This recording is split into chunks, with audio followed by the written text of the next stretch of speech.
Let's talk about Terry Crews. Right now, there's a major uproar about Harvey Weinstein and the dozens of women he assaulted over decades. Weinstein was a film mogul who used his immense power to coerce his victims, his employees, and his associates into silence. And while this conversation was raging, actor Terry Crews tweeted a story about how he was assaulted at a Hollywood party by an executive. This whole thing with Harvey Weinstein is giving me PTSD. Why? Because this kind of thing happened to me.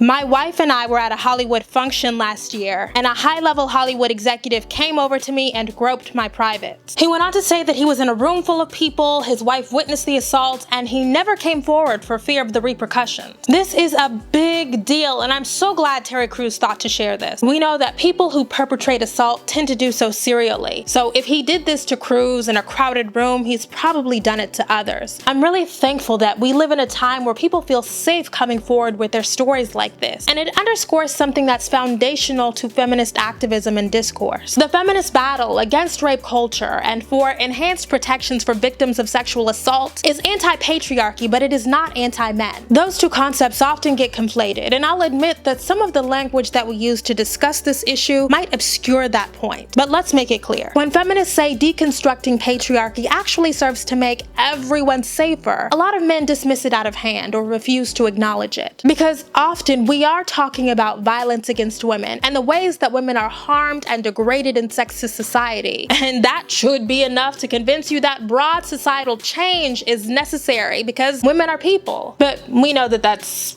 not enough. Men tend to dig in. They feel like they're implicated, like we are assaulting their masculinity. Because by virtue of living in a sexist world, men view their value in their ability to dominate and also to fend off domination. But we have to consider that all men don't have equal access to power. It's all circumstantial. It's based on where you're positioned at any given time. Therefore, some men are much more vulnerable than others. Now, if you have a flat understanding of power, you might jump to asking, why didn't this huge man knock the other man out? But though Crews is physically large, he is still reliant financially on an industry he doesn't control. The person who groped him displayed their relative power in that interaction. Think about how secure one must feel to sexually assault a huge black man in public. What must your lived reality be? One of the aims of deconstructing patriarchy, and really all forms of oppression because they're all intertwined, is to eliminate the incentives for these sorts of power grabs. No pun intended. It's also meant to empower people who are victimized. When women are assaulted, their claims are minimized because our bodies are viewed as public property in sexist society. And when men are assaulted, their claims are minimized by assailing their identities as men because they are supposed to be able to fend off domination under every circumstance. Both of these things are products of patriarchy. These assaults on the body should not be considered minor or normal. That so many people, male, female, gender non-conforming, feel empowered to share their stories of sexual assault is the result of decades of feminist activism and organizing. Feminists have done the work to shift our thinking and our policy making. And young feminists in particular have transformed our discussions about rape culture and bodily autonomy. We owe them, and we gotta keep fighting because their work is under attack right now. One example is how Secretary of Education Betsy DeVos is rolling back Obama-era protections for victims of sexual assault on college campuses. These are the sorts of policy changes that seek to restore white male power. Progress isn't inevitable. The work matters. That's it. Thank you so much for watching. Like, share, subscribe, leave a tip.